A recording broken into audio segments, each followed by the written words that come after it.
Hello everybody, welcome back to kingdom of learning. तो इस video में हम बात करने वाले हैं sports ECA and CW quota in post graduate courses in Delhi university. So this video is very important for all those aspirants who are going to appear for postgraduate courses in Delhi University, because many of you were asking in the comment box also about the same query. So watch this video till last, because this video is very important for all the three categories. I am going to provide all the information in one video only. It may be long, but you have to watch it completely. So next, first of all, we will talk about CW quota. So there are so many things which you have to know if you want to apply under CW quota in postgraduate courses. So let us see what is this actually. कि सबसे पहले तो आपको पता होना चाहिए कि university में 5% जो टोटल नंबर ऑफ़ सीट्स हैं कोर्स वाइज सभी डिपार्टमेंट्स में, कॉलेजेस में, कोर्सेज में, वो CW कैटेगरी के लिए रिजर्व्ड होती हैं। तो अगर आप इस कैटेगरी में एडमिशन लेना चाहते हैं तो आपको सबसे पहले एजुकेशनल कंसेशन सर्टिफिकेट अपलोड करना है, और फिर इसके बाद कुछ कैटेगरीज होती हैं, टोटल मीन्स 6, 7, 8 कुछ भी कैटेगरीज होती हैं, तो वो आपको पता होनी चाहिए कि आप उसमें से कौन सी कैटेगरी में आते। तो ये कैटेगरीज होती हैं widows and wards of defence personnel killed in action, wards of defence personnel disabled in action, widows or wards of defense personnel who died while in service, wards of defense personnel disabled in service and or boarded out with disability. तो ये कुछ categories हैं। इनके बाद कुछ और भी categories हैं which I am going to tell you.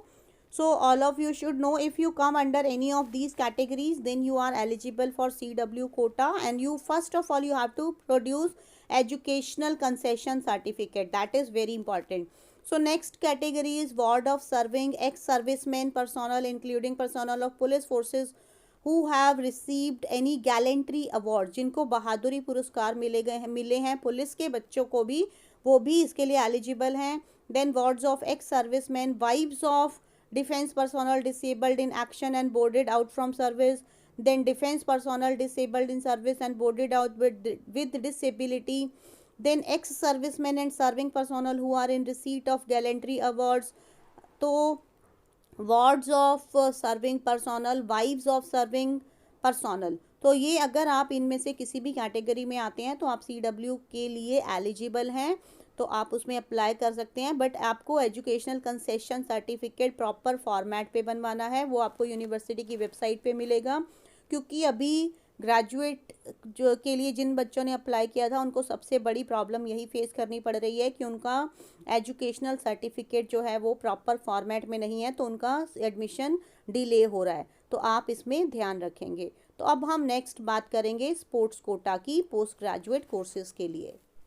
तो सबसे पहले तो आपको ये जान लेना है कि कोविड की वजह से इस बार जो भी पब्लिक हेल्थ गाइडलाइंस हैं उनके अकॉर्डिंग जो एडमिशन है स्पोर्ट्स का वो सिर्फ सर्टिफिकेट्स के बेसिस पर होगा. स्पोर्ट्स ट्रायल्स नहीं होंगे.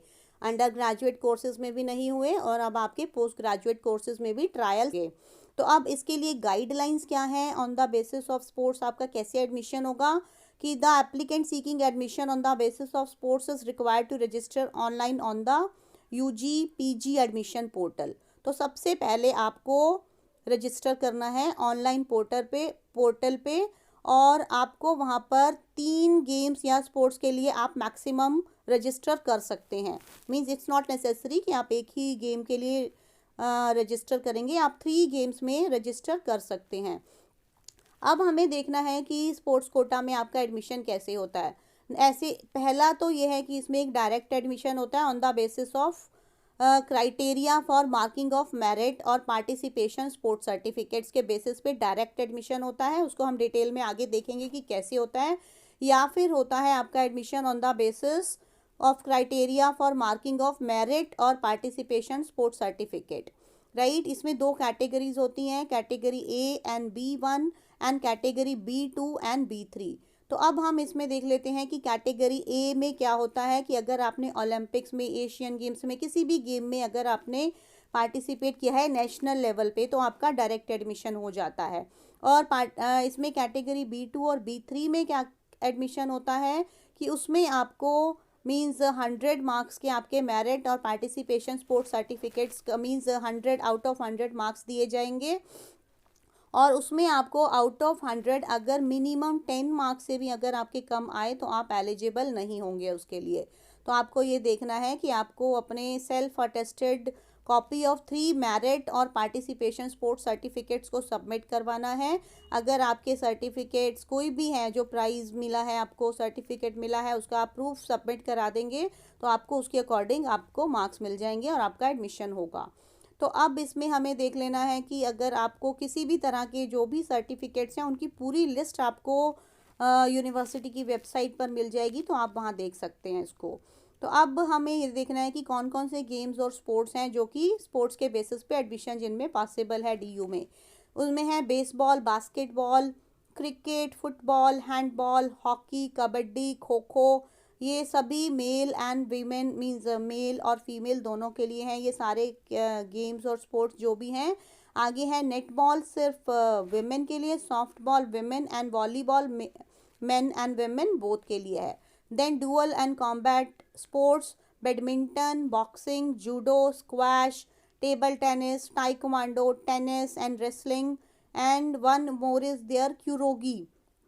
So these are for all men and women. Then there are some individual sports, archery, then athletics, chess and diving, gymnastics, shooting, swimming, weightlifting, and all these are for men and women both. Then there is 10-meter air pistol and 10-meter air rifle also. सो अगर आप इनमें से किसी भी sport या game में participate किया हुआ है आपने, आपके पास सर्टिफिकेट्स हैं, तो आप उसको अवेल कर सकते हैं, आप स्पोर्ट्स कोटा के अंडर एडमिशन ले सकते हैं। अब सबसे इम्पॉर्टेंट बात है कि अगर आपका कोई भी सर्टिफिकेट फेक होगा या आपने कोई फॉल्स डॉक्यूमेंट सबमिट करा दिया तो आपका एडमिशन कैंसिल हो जाएगा, आपको एडमिशन नहीं मिलेगा। अब हम ये देख लेते हैं कि आपको डायरेक्ट एडमिशन कैसे मिलेगा। वो सबसे इम्पॉर्टेंट है कि अगर आपने इंडिया को रिप्रेजेंट किया है ओलंपिक गेम्स में, वर्ल्ड चैम्पियनशिप्स में, वर्ल्ड कप के लिए, कॉमनवेल्थ में, अगर आपकी उसमें फर्स्ट, सेकेंड या थर्ड में से कोई भी पोजीशन आई है तो आप उसमें डायरेक्ट एडमिशन के लिए एलिजिबल हैं। तो ये बहुत अच्छी बात है, आपको टेंशन बिल्कुल नहीं लेनी। अब दूसरा आ जाता है कि participation in all India inter university competitions for 3 years. अगर आपने उसमें किया है तो अगर आपकी उसमें फर्स्ट पोजीशन आई है तो आपको डायरेक्ट एडमिशन मिल जाएगा, और अगर आपकी सेकंड पोजीशन आई है तो आपको उसमें 70% तक फ़ायदा होगा। अगर आपको थर्ड पोजीशन आई है तो 30%, अगर उसके अलावा अगर कोई पोजीशन नहीं आई तो फिर आप नॉट एलिजिबल हैं। अब अगर आपने पार्टिसिपेट किया है all India inter university competition for 2 years तो उसमें भी फर्स्ट पोजीशन में आपको डायरेक्टेड में 100% तक रिजर्वेशन मिलेगा, सेकेंड में 55 मिलेगा, थर्ड में 20, और अगर उसके अलावा कुछ है तो नॉट एलिजिबल। फिर participation in all India inter university competitions for 1 year में अगर फर्स्ट पोजीशन है तो 85% मिलेगा, सेकेंड में 40, थर्ड में 10, उसके अलावा में नॉट एलिजिबल। तो ये सारी चीज़ें हैं, सारी डिटेल्स मैंने आपको बता दी हैं। स्पोर्ट्स कोटा में आप किस तरह से एडमिशन ले सकते हैं पोस्ट ग्रेजुएट कोर्सेज़ में। तो अगर आप इनमें से किसी भी कैटेगरी में आते हैं, आपको लगता है कि इनमें से कुछ भी आपको अवेल कर सकते हैं आप कुछ भी, तो आप एडमिशन के लिए अप्लाई कर सकते हैं। तो अब हम इसके बाद देखेंगे ईसीए कोटा में कैसे एडमिशन होगा। ईसीए कोटा में भी इस बार ट्रायल्स नहीं होंगे, इसमें भी सर्टिफिकेट्स के बेसिस पर ही एडमिशन होगा। इसमें भी सभी कॉलेजेस जो हैं नॉट मोर देन 5% सीट्स जो हैं वो रिज़र्व कर सकते हैं ईसीए कोटा के लिए। तो इसमें आपको क्या करना है, सबसे पहले आपको फॉर्म फिल करना है ईसीए का, फिर आपको अपने सारे सर्टिफिकेट्स अपलोड करने हैं। बट आपको ध्यान रखना है कि आपके सर्टिफिकेट 3 साल से पुराने नहीं होने चाहिए। इसमें एक्टिविटीज़ जो होती हैं वो आपकी कल्चरल एक्टिविटीज़ होती हैं, योगा होता है, एनसीसी होता है और एनएसएस होता है, और जैसे डिबेट होता है, डेक्लेमेशन होते हैं। तो अगर आपने इन किसी भी एक्टिविटीज़ में पार्टिसिपेट किया हुआ है और आपको कोई प्राइजेज़ या सर्टिफिकेट्स मिले हुए हैं तो आपको वो सर्टिफिकेट्स अपलोड करने हैं। ट्रायल्स होने नहीं हैं तो इन्हीं सर्टिफिकेट्स के अकॉर्डिंग आपको मार्क्स मिलेंगे और उनके बेसिस पर आपकी मेरिट लिस्ट क्रिएट होगी और फिर आपको यूनिवर्सिटी में एडमिशन मिल जाएगा अगर आप एलिजिबल होंगे तो इस तरह से आप इन तीनों कैटेगरीज़ में CW, स्पोर्ट्स और ECA में अगर आपने कुछ भी काम किया हुआ है अपने ग्रेजुएशन में तो 3 सालों तक अगर तो आप उसको अभी फ़ायदा ले सकते हैं, आप अपने पोस्ट ग्रेजुएट कोर्सेज में एडमिशन के लिए उनको यूज़ कर सकते हैं। तो thank you everybody, I have told everything in detail. Do watch this video completely and share it with others also, and subscribe to Kingdom of Learning, because we will be providing you complete guidance in postgraduate admissions also. And don't forget to like the video.